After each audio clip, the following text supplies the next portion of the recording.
Here we go guys. Welcome to Sobat Ngacai. Welcome back to Sobat Ngacai. Balik lagi kita membahas di Sobat Ngacai Talks. Hari ini gue pengen ngebahas sesuatu tentang The Mandalorian, karena The Mandalorian season 1 sudah selesai. Jadi pertanyaannya, kenapa sih banyak orang yang nonton The Mandalorian? Ini dia alasannya.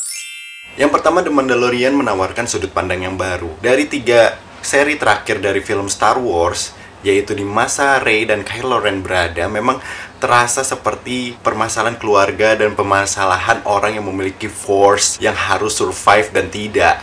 Jadi memang Jedi dan Sith-nya memang lebih sedikit dari beberapa film sequel sebelumnya.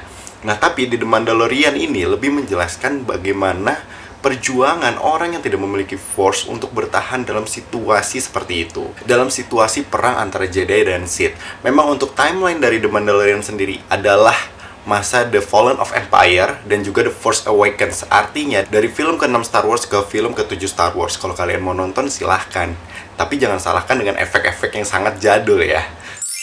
Nah, The Mandalorian ini sebenarnya beberapa kali kita lihat, dia ini bukan Stormtrooper. Banyak orang mengira dia adalah Stormtrooper yang lebih advance lah. The Mandalorian ini merupakan salah satu clan atau squad atau suku yang bersepakat untuk hidup secara bersama dan menutupi wajah mereka. Kalau di sini The Mandalorian, secara histori, The Mandalorian ini memang salah satu pasukan pahlawan yang akhirnya bertarung dengan Jedi. Namun The Mandalorian ini mengalami suatu perubahan ketika terjadinya Civil War The Mandalorian. Akhirnya The Mandalorian muncul. Nah, The Mandalorian kalian yang sekarang nonton dikenal dengan seorang bernama Mando, yang merupakan salah satu skuad The Mandalorian yang terkenal dengan nama The Trip. Nah, si Mando ini bekerja sebagai bounty hunter. Kalau kita ngomong bounty hunter, The Mandalorian ini mengingatkan kita dengan 2 karakter yang ada di film Star Wars sebelumnya, yaitu Boba Fett dan juga Jango Fett. Di sini lebih dikisahkan bagaimana kehidupan Mando sebagai Mandalorian dan juga sebagai bounty hunter di masa Stormtrooper berada di masa perang Jedi dan juga Sith, seperti itu. Jadi memang terkesan seperti kok di series film Star Wars ini jarang banget yang ada pakai kekuatan Force atau menggunakan lightsaber, dan juga seperti diperlihatkan beberapa tentara seperti Stormtrooper dan juga kendaraan seperti AT-AT. Kenapa cuman itu doang? Karena memang yang dikisahkan adalah si Mando The Mandalorian yang merupakan bounty hunternya, seperti itu. Jadi kalau misalnya kita jarang ngelihat adegan seperti Force atau misalnya kemunculan Jedi dan Sith, ya mohon dimaklumi. Tapi ini menjadi awal yang sangat menarik, karena banyak sekali fans dari Star Wars sendiri yang suka mempertanyakan bagaimana histori kisah dari Boba Fett dan Jango Fett. Di masa itu, Boba Fett dan Jango Fett merupakan salah satu karakter yang sangat menarik gitu, setelah kemunculan Darth Maul dan juga Yoda di sana. Nah, akhirnya The Mandalorian ini mungkin menjadi salah satu jalur untuk menceritakan kisah dari pasukan-pasukan bertopeng ini seperti Mando, The Mandalorian, Boba Fett, Jango Fett, dan juga Captain Rex. So, itu dia tentang The Mandalorian. Alasan keduanya kenapa banyak banget orang yang nonton The Mandalorian adalah karena beberapa karakter yang muncul di sini sangat menarik. Seperti yang kita tahu, The Mandalorian sendiri merupakan salah satu karakter yang sudah ikonik di situ. Dan kalian bisa membedakan dari beberapa karakter yang ada di dalam suku The Trip. The Mandalorian ini juga memiliki armor yang berbeda-beda. Dan memang armor yang dikhususkan oleh si Mando The Mandalorian hanya model yang dia miliki dari apa yang dia dapatkan. Itulah alasan kenapa dia mencari bounty hunter. Selain untuk mendapatkan uang, dia juga mau mendapatkan salah satu bahan baku untuk membuat armornya, seperti itu. Munculnya Baby Yoda ini sangat menarik sekali, karena sebelumnya di film Star Wars ataupun spin-off dari Han Solo juga sendiri belum pernah diungkit terkait The Baby Yoda.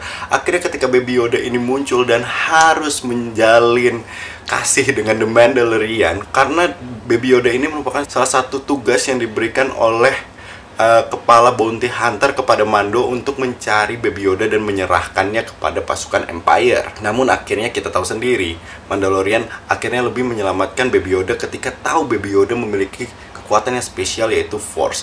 Masih belum tahu jelas apakah Baby Yoda ini merupakan Baby Yoda yang real atau enggak. Banyak yang bilang dia adalah merupakan cloningan. Memang di masa itu menuju masa-masa eranya Clone Wars. Jadi tidak asing kalau banyak beberapa karakter yang muncul clone seperti Boba Fett dan juga Jango Fett, seperti itu. Nah, apakah benar Baby Yoda yang sangat lucu dan imut sekali ini yang ada di film The Mandalorian merupakan juga cloningan? tapi kok bisa gitu menggunakan kekuatan Force yang sama seperti Yoda aslinya. Selain itu, dikisahkan Baby Yoda ini itu udah berusia 40 tahun tapi masih kecil banget cuy. Padahal kalau misalnya di film banyak fans yang bilang, loh kan Yoda yang sekarang umurnya 59 masa 14 tahun tiba-tiba langsung tua gitu kan. Ini masih beberapa teori yang diungkapkan, tapi kita akan tahu siapa Baby Yoda ini sebenarnya di season 2 setelah season 1 ini beres. Dan beberapa sutradara dari film The Mandalorian season 2 juga mengatakan bahwa dia sudah menyiapkan nama untuk si Baby Yoda ini dan menyiapkan histori untuk Baby Yoda ini sendiri.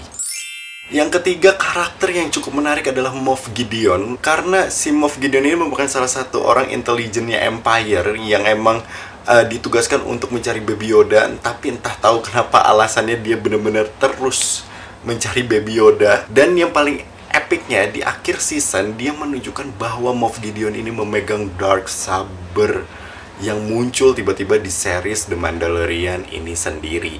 Yang memang sebelumnya di beberapa lightsaber yang ada di film Star Wars memang belum kelihatan. Tiba-tiba Dark Saber muncul di The Mandalorian season 1. Kemudian banyak juga karakter-karakter yang menarik muncul di The Mandalorian ini seperti IG-11 atau salah satu android bounty hunter, atau misalnya salah satu android yang dibuat oleh Darth Vader yang dibuat khusus untuk membunuh, yang kemudian berkolaborasi dengan Mandalorian. Sebagaimana yang kita tahu bahwa si Mando The Mandalorian ini sangat tidak suka dengan droid. Karena apa? Waktu ia kecil, ayahnya dibunuh oleh pasukan droid, makanya dia sangat benci sekali dengan droid dan dia juga tidak punya droid. Namun ada satu episode di mana dia harus bekerja sama dengan IG-11 untuk menyelesaikan tugas yang diberikan oleh kepala bounty hunter itu sendiri.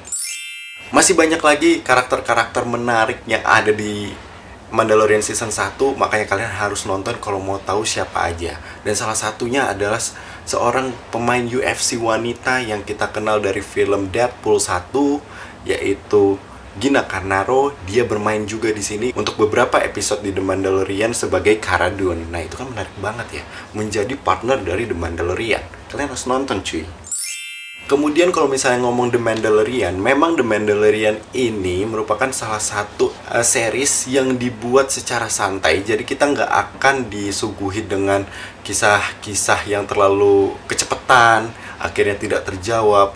Karena series dan bisa diselesaikan dalam beberapa episode yang panjang, jadi kita bisa menikmati beberapa episode ini dengan clear, dengan baik, walaupun kadang masih menyisakan pertanyaan yang mungkin dijawab untuk season berikutnya. Nah, film The Mandalorian ini memang mengambil timeline di antara The Fallen Empire dan juga The Force Awakens. Namun, kalau misalnya kalian gak nonton Star Wars dan mau mulai dari The Mandalorian supaya tahu Star Wars itu seperti apa, itu gak ada masalah karena dia tidak tersangkut paut dengan film Star Wars yang ada sebelumnya ataupun sesudahnya. Malah memungkinkan dia melengkapi film Star Wars yang sudah ada, dilengkapi dari seriesnya itu sendiri.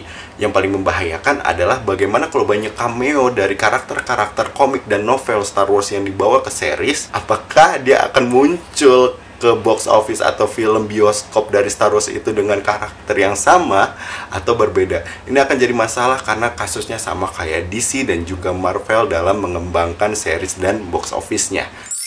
Kita lanjut lagi adalah panasnya season 2 dari The Mandalorian ini yang membuat tidak habis-habisnya fans Star Wars ini ngobrolin soal The Mandalorian. Karena apa?